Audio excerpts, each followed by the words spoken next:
Hi, Lydia, and Hey, welcome to Sean with Waco.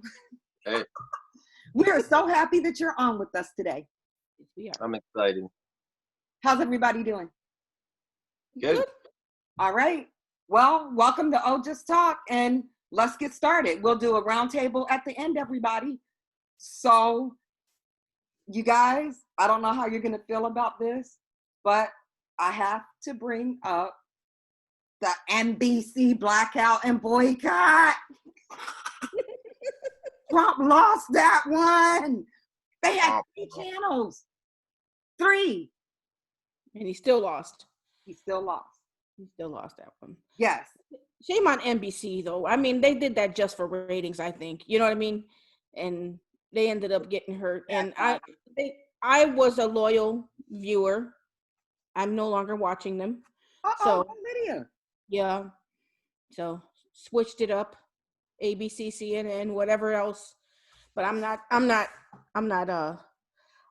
just didn't like the fact that it seemed like it was addition to the Trump propaganda machine. So that's they're how he got popular. That's where he had The Apprentice for 14 seasons. Yeah. Aha. And it didn't work. Mm-mm. That's a very good point. No, because right now, all week we'd be hearing, "Oh, I beat Sleepy Joe in the ratings. You guys see that? Sleepy Joe couldn't even have eyes." It's been crickets. It has been crickets. Literally. Probably because Savannah shut him down. She acted as a reporter should. Unfortunately, most of our reporters have not been holding him accountable. There are so many times you sit there and watch him say something, and the reporter's like they're you're like, why aren't you asking him about the bounties? What's going on with the Russian bounties? I mean, it's the next new shiny thing that's waving in front of our faces. I still want to hear about the bipartisan Senate report on Russian interference that we keep overlooking. What's going on? What's going on with him saying we're gonna declassify all these documents? Where are they? We're 2 weeks out. You think these people can read? Okay, so the Russian interference documents are like 900 and something pages each. Okay, you think that people are gonna get through them when they can't even get through an article? That's crazy. Agreed. Mm-hmm. Sorry, Randy. So there's something that I know it's been on me and Lydia's minds. Yeah. Before, I'm not going to say that I never thought it would happen. Part of me just probably believed that in 2020, nothing like this should ever be happening. I am extremely concerned, literally, about civil unrest. Mm-hmm. Yeah. So, what do you, Sean? I really want to hear from you. It's coming from multiple angles. So you have people on the right that, just the general citizens I'm going to discuss first. The people on the right they really do believe that the Democrats are trying to turn this into a socialist country, and that if we can't win this presidency, which we've been attacking Donald Trump for since before he ever became president, that we're going to arm up and go after them. But at the same time, we're trying to take away the Second Amendment right. So it doesn't, that's a contradiction into itself. Then you have accelerationists, and they don't really care about either side of politics because they just want to overthrow the government. They're the people that are like the Boogaloo Boys, okay? They want a civil war. They're generally more of a libertarian bent instead of, either one of the general wings that, of the bird. And so you'll see them fight on both sides of an argument because it's the end result that's important to them. And then you have people on the left who let's not lie. The left is not completely innocent of past issues. Okay. If you look at the history of things, it was in the 1970s when we had a lot of, what is it, ALF or something, that rose up and was doing bombings and things like that. But that's not 2020. Okay. So the idea that civil unrest could happen is quite possible because you have people on both sides that are afraid of what these results are going to turn out to be. And the trust in the results is at the lowest it's ever been in my life. Like if Donald Trump wins, we're all going to be like, no, they need to be counting. No, there's going to be some, and it's going to be the same thing on the other side. If the Democrats win, they're going to be like, no, you know what I mean? And so we don't really have a middle ground right now. There's the strife on both sides. I try to be a little bit of the middle ground, as much as possible. But yeah, my suggestion is if you believe that you have something that you have to protect, then start making your plans to protect it if you're living near a major city, because there is a possibility that things are going to pop off no matter which person wins the presidency. I said that I'm not, first of all, I'm going to be stocked up, but I said I'm not going after November the 3rd, actually on November the 3rd.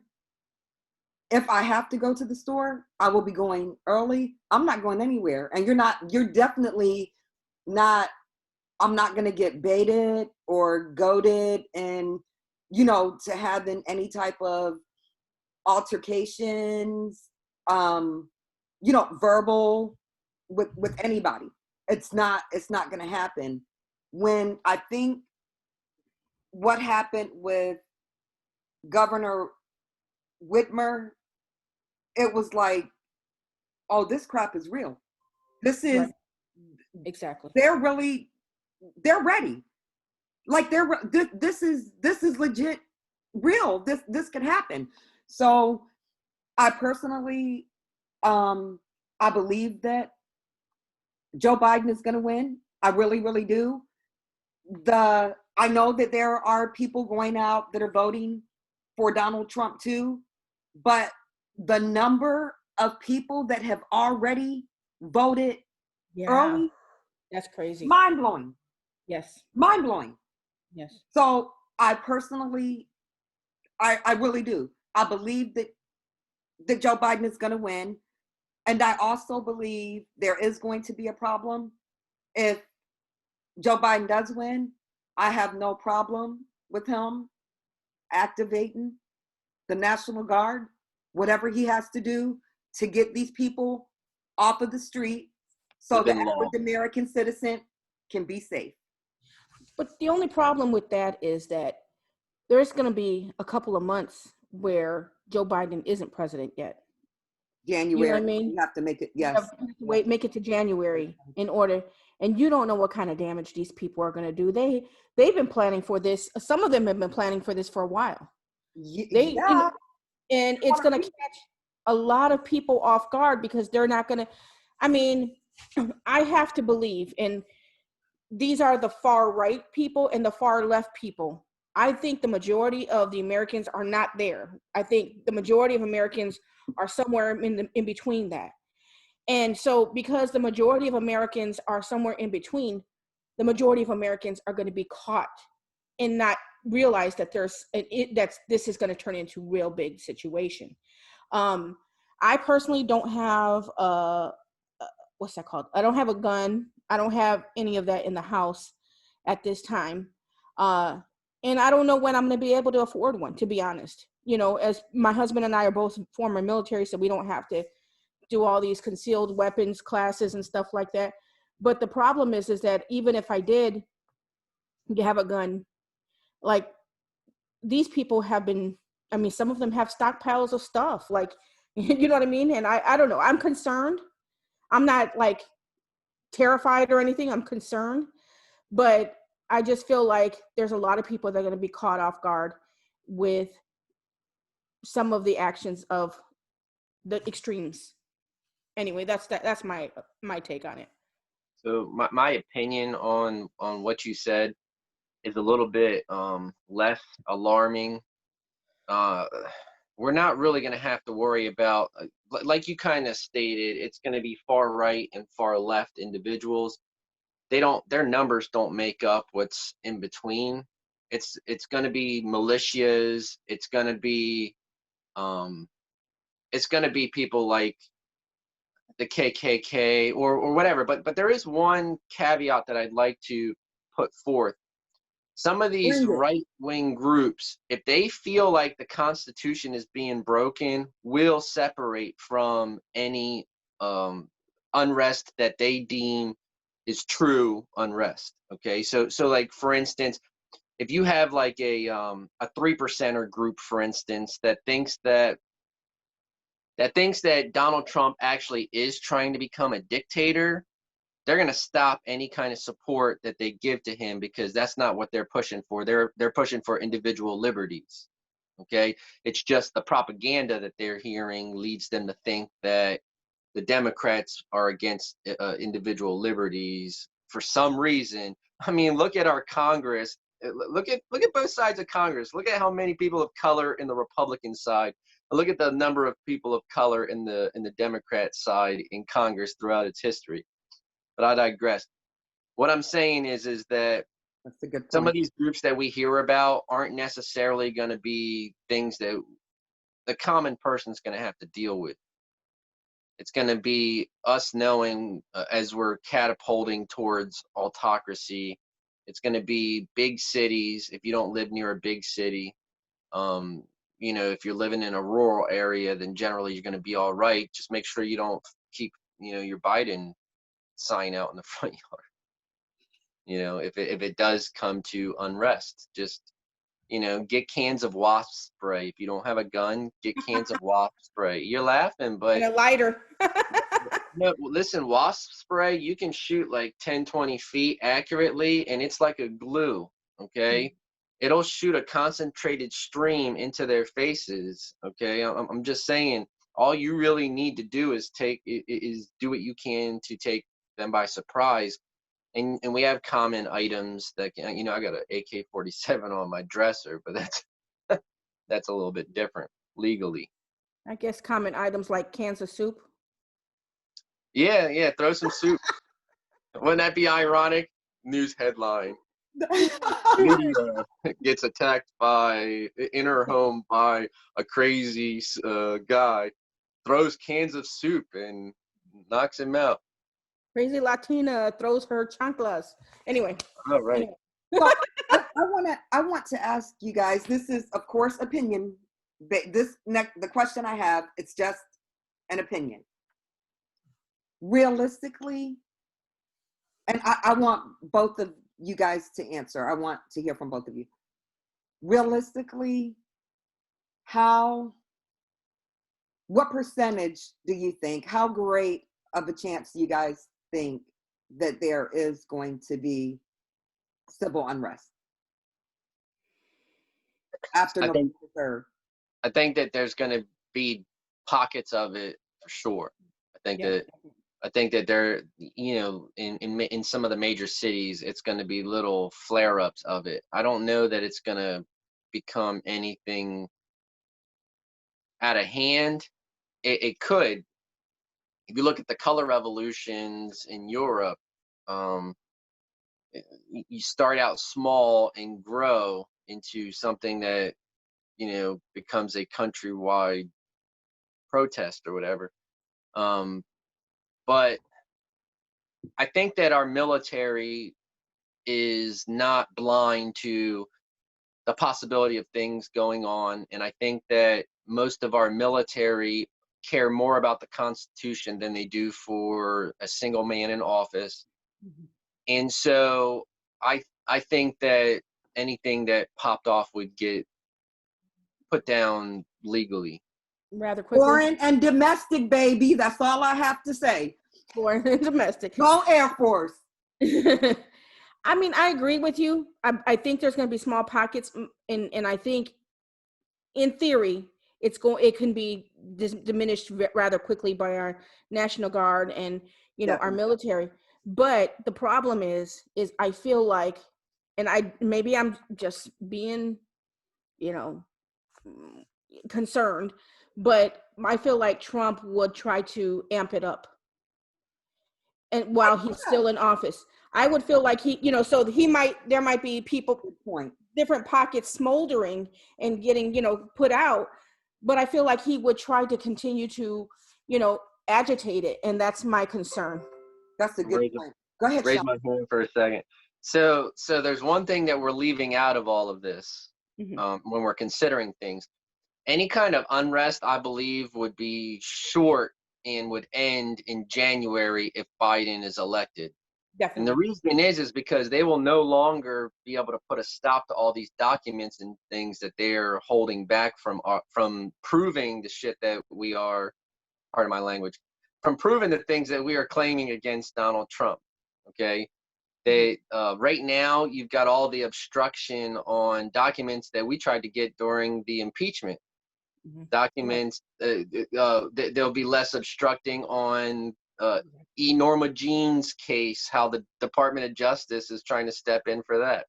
There'll be less obstruction on all of the redacted portions of the Russian interference stuff. So people will see that it's not that the Democrats are trying to overthrow the presidency. It's that the Democrats are trying to renew the presidency to what it was. Right. To just bring balance to it compared to what it is. Yeah. Yeah, we've gone like the Overton window has shifted way far to the right. Right. Okay. So now we're just going to roll right on into our next topic. And so, you guys, the reason I want to talk about this is because I've had a Twitter account for years. I've been on social media for years. However, I did not become as active as I am on Twitter until last year. There was a part of me that did not believe what was being said about, not just the Russians, anybody hacking in to social media accounts and things like that. Now, because I have become so outspoken about current events, about this election, outspoken about Donald Trump, and not in a good way. I don't like him or support him, or anybody in his cult. His children, nobody. But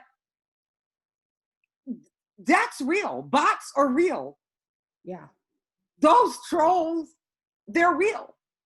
So my question is, how do you guys feel? And I'll give my opinion first.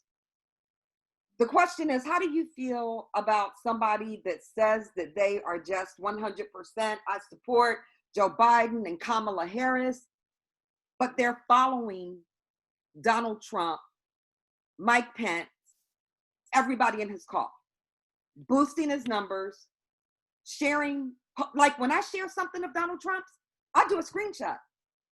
I'm not boosting him up. I'm not giving him any kind of support at all. And here, Joe Biden just got 10 million followers. I don't understand that. But on Friday, there was somebody that we had mutuals. We were both following each other.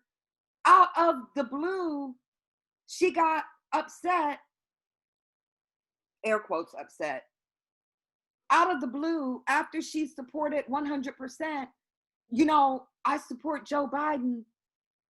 Oh, somebody one of my followers blocked me. I'm a maggot. Her words, not mine. I'm a maggot. I'm voting for Donald Trump now. Everything changed. What?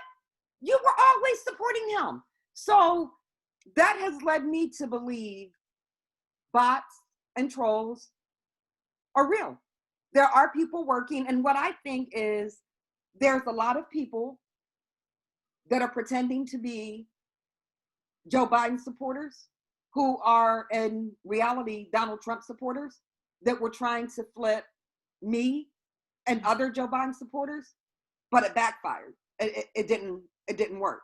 So now, this close to November the 3rd, I guess she said I might as well go back to doing what I was doing. I'm not having any impact over here.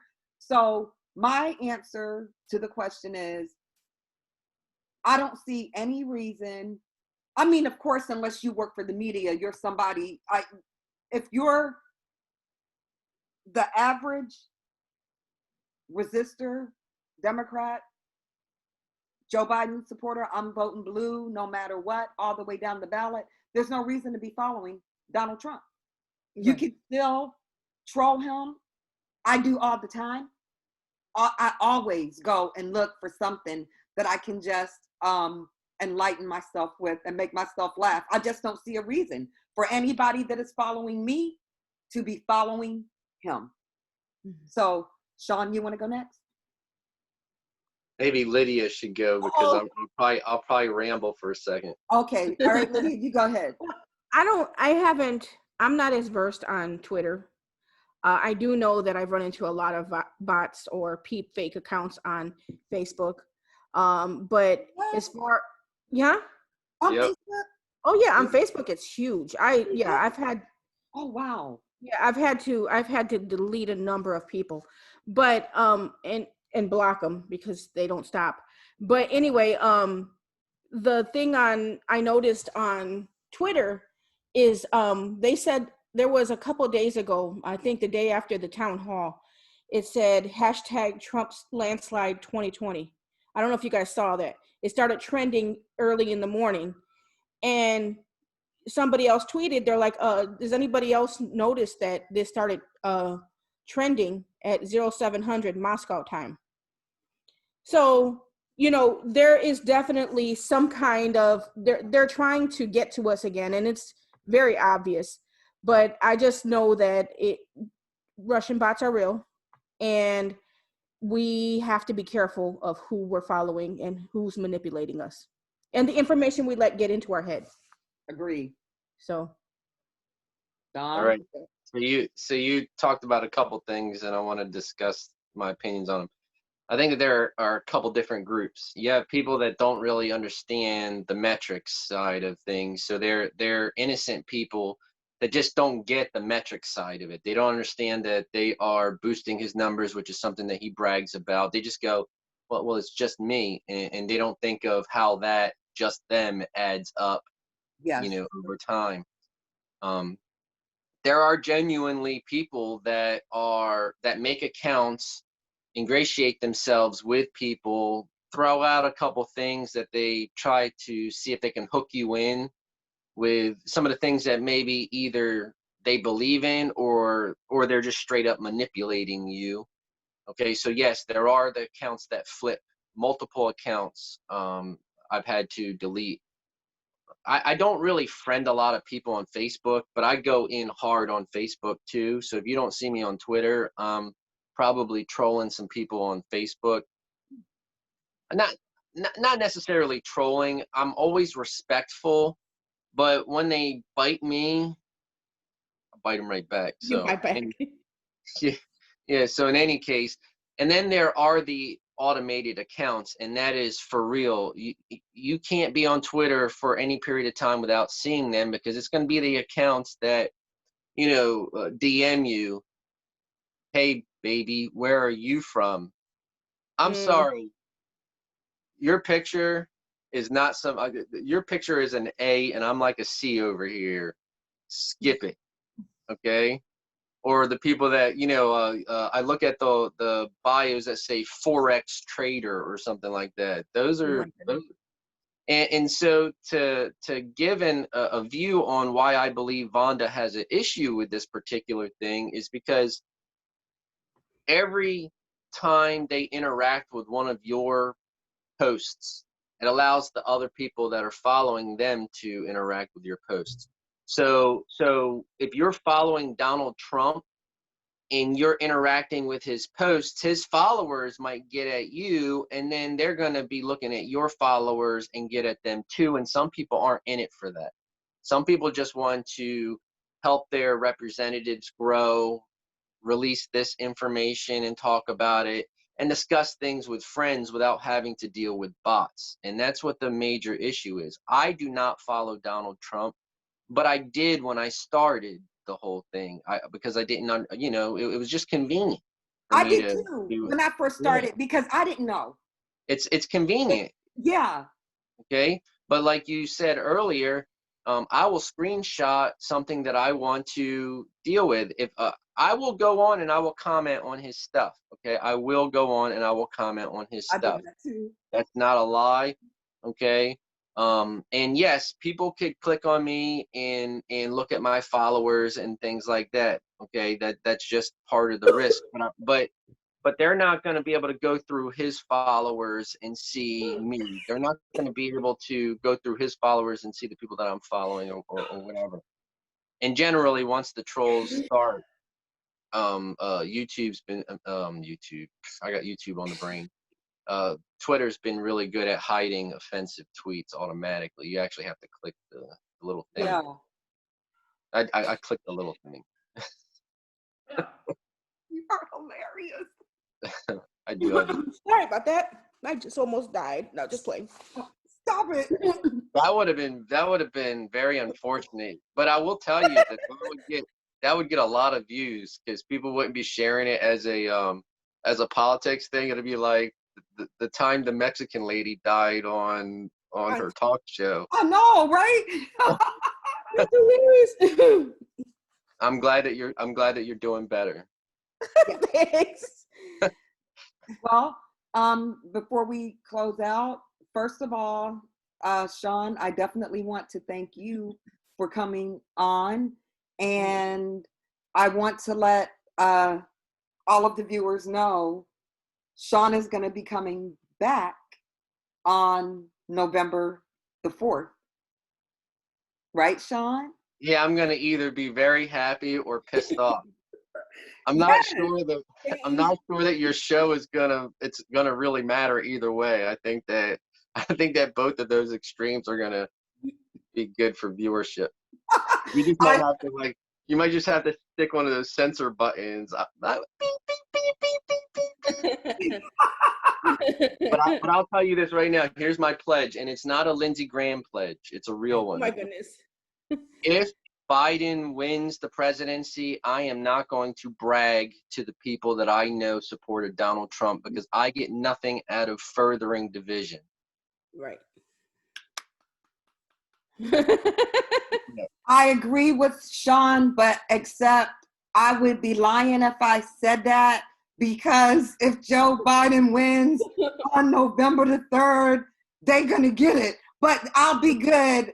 Oh, they're going to get it on November the 3rd and the 4th. But then after that, then I'm going to be good because I don't trust you. You're going to have a week-long celebration, Vonda. I know you. because division is not good. But I'm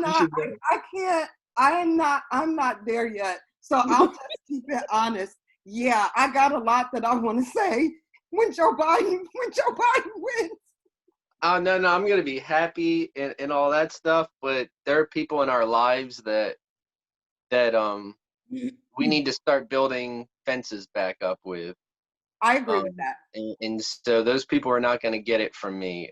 I agree with that. I do think about creating a list of all the people that have. He's gonna get 4 more years. What are you gonna say about that? I do think about writing down a list of those people to be like 4 more years of what? Jail? Right. Yeah, Exactly. right. Well, But I mean, Trump was just in Ocala on Friday, and he had the crowd chanting 12 more years. yep, that's how it starts. Yeah. That's So. So, before we go around the table, so everybody can tell you where you guys can find them at, I need to shout out one of my followers from Twitter. So her handle is at LoveyBlue727. You can call her Kels. She's a real person. She's not a bot. She's freaking awesome. Well-spoken, knows how to have fun, and most of all, not only does she support me, she actually supports our podcast. Amen. So as a Kels, I appreciate you. I want to invite you and give you the opportunity to come on and with me, Lydia, and Sean on November the 4th, because I appreciate you. I appreciate your support.